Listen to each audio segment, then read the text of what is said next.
Olá, já aconteceu com você de diante da oportunidade de falar em público, numa apresentação, numa entrevista, numa reunião, enfim, diante da necessidade de você falar e as pessoas estarem te observando, já aconteceu de você travar, como se você ficasse paralisado, como se viesse um branco na tua cabeça e seus músculos se contraem, você começa a ficar com uma queimação no estômago e as mãos trêmulas ou suando frio, o coração pá, pá, pá, pá, disparado.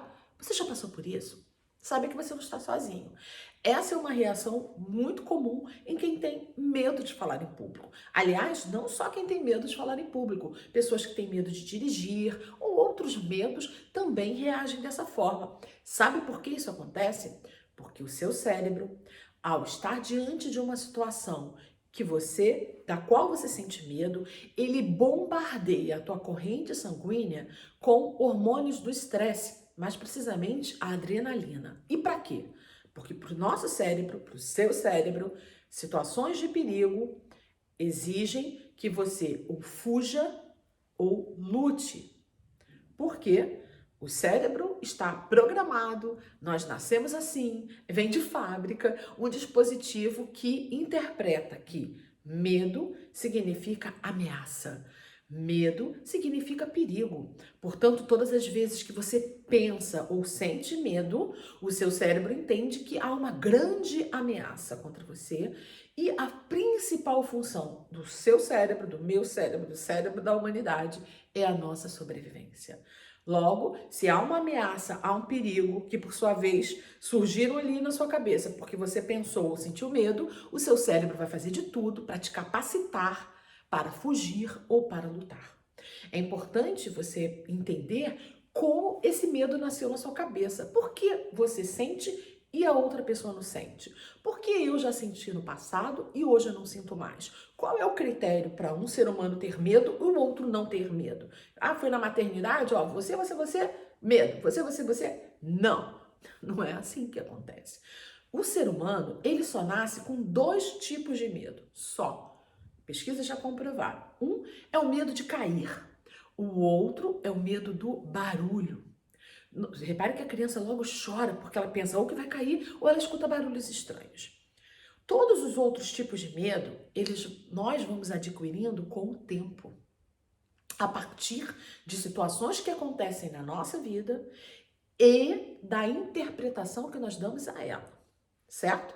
Então, se você hoje sente medo de falar em público, tem todos aqueles sintomas que eu descrevi ainda há pouco, seja para fazer uma apresentação de um projeto, de uma palestra, de um TCC, se você, diante da necessidade de apresentar um projeto desde a escola, no seu trabalho, você sempre diz assim, deixa para o colega, eu prefiro fazer só por escrito. Se você sente esse medo de falar em público nas diversas situações do dia a dia, ele entrou aí na tua cabeça a partir de algo que aconteceu ou de algumas situações que aconteceram no seu passado e pela forma com a qual você interpretou essas situações. Eu vou explicar melhor para vocês. Quando eu era criança, eu já contei essa história em algumas outras situações, eu tinha a mania de sempre falar baixinho, porque o meu pai trabalhava em turnos diferentes e quando ele trabalhava na madrugada, ele tinha que dormir de dia. Eu, mais meus dois irmãos, crianças, fazíamos barulho. Então minha mãe dizia, não pode falar alto durante o dia. Eu fui crescendo achando que eu tinha que falar sempre muito baixinho. Só que falar muito baixinho, em determinadas situações, atrapalha, ninguém presta atenção, não é mesmo? E isso ia me deixando cada vez com mais dificuldade para falar em público. Isso foi muito útil para mim quando eu era criança.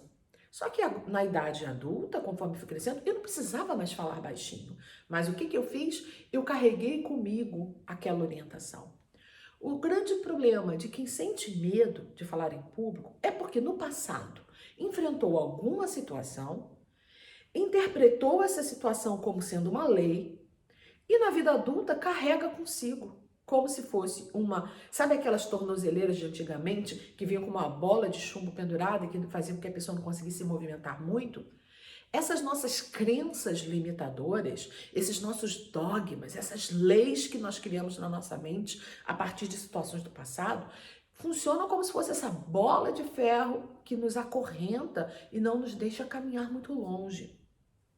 Quando você é muito recriminado quando criança, quando alguém, mesmo sem intenção, às vezes são os nossos pais, às vezes são os professores, os colegas, dizem para você: ai, você não fala nada que presta. Você não sabe falar direito, ninguém entende nada do que você diz, você é muito enrolado para falar, você é isso, você é aquilo. Você cresce acreditando naquilo. E aquilo foi falado lá no passado, às vezes sem intenção, às vezes da boca para fora, às vezes sem nem a pessoa analisar o mal que aquilo poderia fazer. E você toma aquilo como se fosse uma lei, um dogma e vira uma crença, vira um paradigma, vira os óculos com os quais você enxerga a tua vida e o mundo. Por isso, o seu medo hoje certamente está baseado em alguma coisa que você viveu lá no passado, que você interpretou aquilo como sendo uma lei e você trouxe para a vida adulta e você não consegue se libertar como se fosse uma bola de ferro.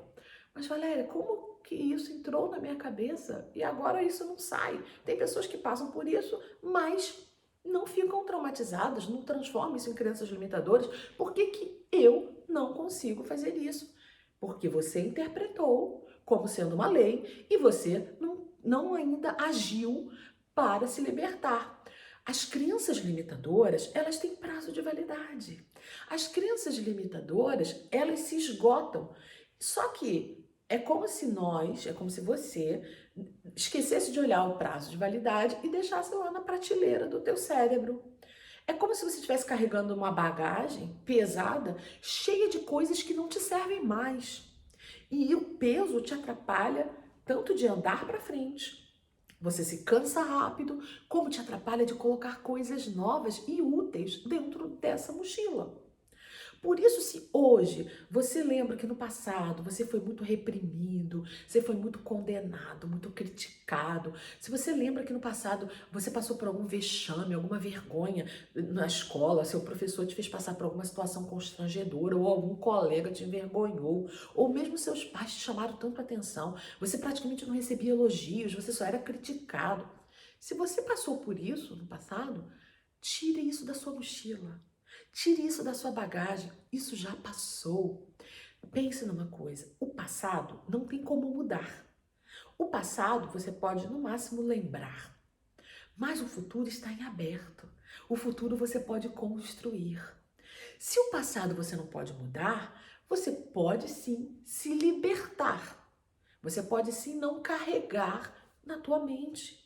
Mas no futuro, você precisa estar com a tua bagagem, com a tua mochila vazia ou somente com itens necessários para a sua sobrevivência para você construir o seu futuro. E ele começa agora no presente. É agora. Por isso, você que está assistindo esse vídeo agora, não foi por acaso. Eu faço um desafio para você. Faça uma reflexão. Quais são esses pesos inúteis que você tem carregado dentro da sua mochila?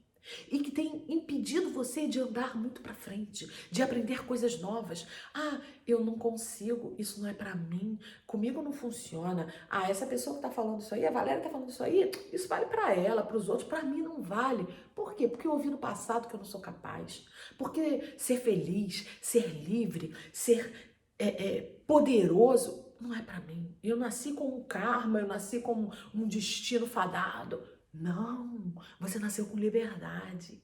Você tem a liberdade de escolher o peso que você quer carregar ou que você quer descartar e o futuro que você quer construir. Independente do que aconteça com você, você tem liberdade e poder de interpretar as situações e decidir o que convém. O que é melhor para você. Pare de carregar peso inútil, crenças limitadoras, a partir de traumas do passado, funcionam na nossa mente como se fossem um grande monstro que nos ameaça. Por isso que quando você tem que falar em público, você lembra desse monstro lá do passado, você não vai conseguir, você só fala coisa que não presta, ninguém entende nada do que falou, você é um inútil, você é um fracassado. Aí você traz isso dentro da sua mochila para o momento que você tem que falar em público. E ao invés de encarar aquela situação como uma grande oportunidade de você crescer, de você ser promovido, de você ser valorizado, de você melhorar a sua situação financeira, de você melhorar a sua realização, a sua superação, não. Você não olha a oportunidade de falar em público como uma oportunidade. Você olha como uma ameaça. Ao olhar como uma ameaça, o seu cérebro vai fazer de tudo para te defender dela. Porque o nosso cérebro, o seu cérebro, o meu da humanidade, tem por missão a nossa sobrevivência. E como que ele sabe se você está diante de um perigo, de uma ameaça ou diante de uma oportunidade? A partir do que você pensa. São os seus pensamentos que mandam uma mensagem para o seu cérebro dizendo é perigo, é oportunidade. Como que isso acontece, Valéria? Nós só pensamos de duas formas, através de imagens mentais ou de sons mentais. Você quando se visualiza, quando você tem esse medo que te trava, só de pensar em falar em público, você cria uma imagem na tua mente. Te faço um desafio. Qual a imagem que vem na tua mente quando você precisa falar em público?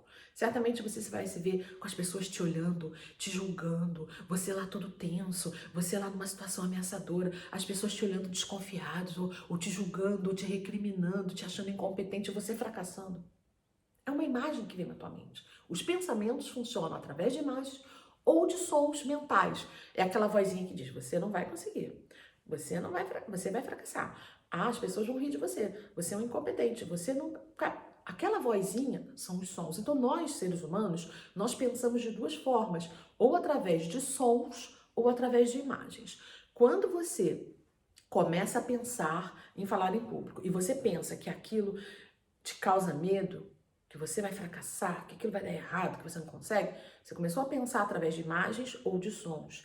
Imediatamente é enviado uma mensagem, como se fosse um SMS, como se fosse uma mensagem de WhatsApp, para as partes do teu cérebro, nós chamamos de amígdalas, são como duas amêndoazinhas aqui, que são responsáveis por captar os sinais de perigo, de ameaça, para que avisar seu cérebro para dizer se ele precisa bombardear a adrenalina ou não.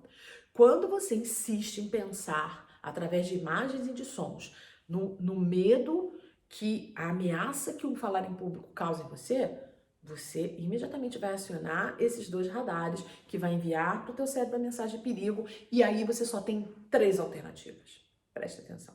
Quando você pensa e você sente que você está diante de uma situação perigosa, ameaçadora, que no caso para você é falar em público, você tem três alternativas, porque essa mensagem vai chegar no teu cérebro. A primeira alternativa é você decidir fugir.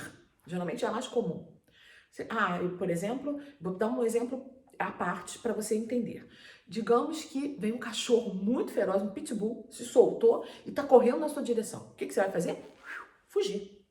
Você fica cheio de adrenalina, teu cérebro te bombardeia, a corrente sanguínea, todos os outros órgãos paralisam. O estômago, o intestino, por isso que muita gente faz xixi na calça, por isso que muita gente acaba fazendo cocô na calça.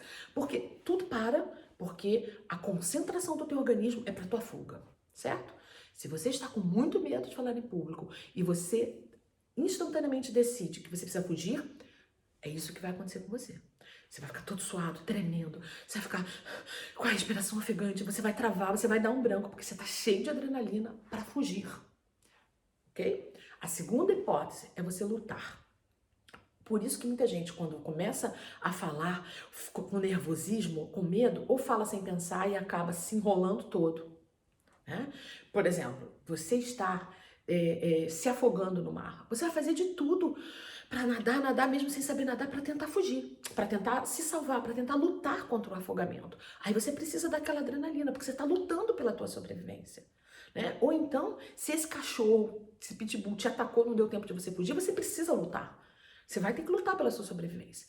Da mesma forma, o cérebro te bombardeia com a mesma quantidade de hormônios que você precisaria para fugir, você precisa para lutar. E é difícil você falar em público com vontade de fugir ou com vontade de lutar, porque não vai funcionar com tranquilidade, estratégia e inteligência emocional. E a terceira alternativa é você analisar: bom, esse medo não procede, foi um alarme falso dos meus pensamentos. Eu não tenho nenhuma ameaça real. O falar em público é uma oportunidade e não uma ameaça. É um medo imaginário, eu criei na minha mente, e não um medo real. O medo real, ele é muito importante para o ser humano. Por exemplo, estamos no meio de uma pandemia de coronavírus. Se você não tiver medo, você não vai usar máscara, você não vai evitar as aglomerações, você não vai se cuidar, não vai se prevenir. Isso pode te causar morte. Se você está vendo que ali no mar, o mar está revolto, tem a bandeira vermelha dos salva-vidas dizendo que você não pode entrar, e mesmo assim você entra, você está correndo perigo. Esse medo é importante. Se você está numa rodovia, tem uma passarela ali a 100 metros de distância, mas você resolve atravessar a rodovia movimentada de carros de alta velocidade, ali só para não dar o trabalho de subir a passarela, de andar 100 metros, e você resolve atravessar, se você não tiver medo, você vai botar sua vida em risco. E muita gente morre atropelada ali. O medo te faz caminhar 100 metros e usar a passarela com segurança. O medo é muito útil. Agora, o medo imaginário, ele é um sabotador. O medo imaginário, ele faz você de gato e sapato. O medo imaginário é como se fosse um ilusionista. Ele faz você ter a sensação de que realmente há um perigo quando não há perigo nenhum. O falar em público para você pode ser a grande chance da sua promoção no trabalho. Pode ser a grande chance da sua estabilidade financeira. Pode ser a grande chance de você dar uma vida feliz, tranquila para sua família. Pode ser a grande chance de você sentir o gosto da liberdade, do poder da superação, de ser dono do seu destino, do seu futuro e não escravo do medo. Porque é isso que acontece com quem tem medo. Fica escravizado, fica refém, como se fosse sequestrado. Um refém que foi sequestrado. Mas quando você conquista a liberdade de dominar os seus pensamentos, seus medos, seus sentimentos, ufa, que alívio. Você se sente livre, livre para construir o futuro que você quer e não para ficar escravo do teu passado. Por isso você precisa analisar, esse medo é real ou esse medo é imaginário? Se esse é um medo imaginário, é um medo que eu vou criando e alimentando, porque tem um alimento, é como se fosse um lobo faminto, o medo é como se fosse um lobo faminto, que está o tempo inteiro com fome mesmo, e ele se alimenta dos seus pensamentos. Mas só dos seus pensamentos negativos. Se você começar a substituir os pensamentos negativos por pensamentos positivos, esse lobo vai morrer de fome ou vai desistir de ficar ali te atormentando e vai procurar outro terreiro para assustar. Todas as vezes que vierem os pensamentos na tua cabeça negativos, você não vai conseguir, isso não é para você. Ah, essa oportunidade aí, isso aí é falso, isso aí é falso, isso aí não funciona não, isso é balela, eu não acredito nisso. Todas as vezes que você estiver diante de uma situação que te possibilite vencer esse medo, que te possibilite tirar essa bola de ferro amarrada no teu pé, para você simplesmente estar livre para andar e construir seu futuro. Todas as vezes que você tiver uma oportunidade de você não sabe como fazer, mas você encontrou a chance de se libertar das suas crenças limitadoras do passado. E isso pode significar, enfim, o poder de você construir a sua vida, a sua liberdade, a sua realização.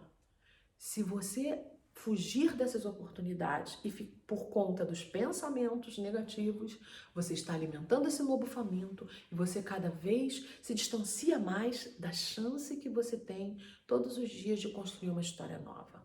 Enquanto isso, outras pessoas que muitas vezes nem têm o mesmo merecimento, o mesmo conhecimento, a mesma experiência, conseguem as oportunidades que você desperdiçou. Não que elas não tenham direito, o sol nasceu para todos, mas e você? Quando vai chegar o teu dia? Tá na hora de você se libertar. Tá na hora de você assumir o controle da tua mente. Pare de ser escravo do teu medo. Liberte-se.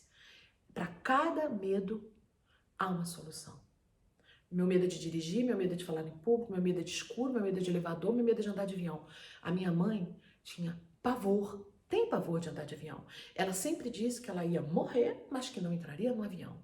Até que eu me mudei para a Bélgica com os meus filhos. E a minha mãe morrendo de saudade, porque eu estava no trabalho e não tinha como ir até o Rio, ela enfrentou o medo e, acompanhada pela minha filha que foi buscá-la, ela veio e passou uma temporada no ano passado, foram 3 meses maravilhosos. Minha mãe disse que tá feliz da vida e tá lá, segundo ela, juntando dinheirinho da aposentadoria dela, porque ela já quer voltar. Assim que acabar a pandemia, ela quer voltar.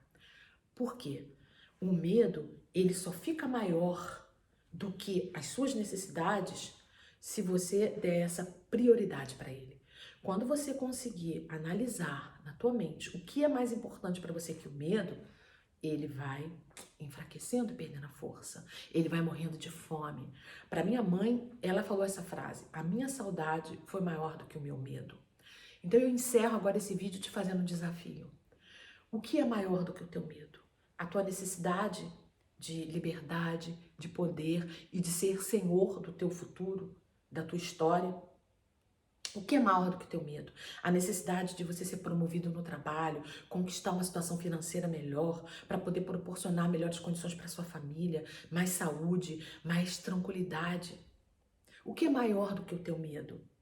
É o seu desejo de ter liberdade, de viajar, de conhecer novos lugares, de poder aproveitar um pouco mais a vida e não ficar só escravo do trabalho, do trabalho, do trabalho. Eu não sei. O que é mais forte do que teu medo? Quando você descobrir o que é mais forte do que teu medo, você vai mirar naquilo e você vai parar de desperdiçar as oportunidades que a vida te dá de fazer com que esse medo morra de fome. Comece hoje a fazer essa reflexão, não deixe mais para depois. Abra a tua mochila e descubra ali tudo que você não precisa mais e mais. Tudo que te faz mal e que é peso inútil, joga fora. Falta de perdão, falta de orgulho excessivo, vingança, crenças limitadoras. Nada, isso nada serve.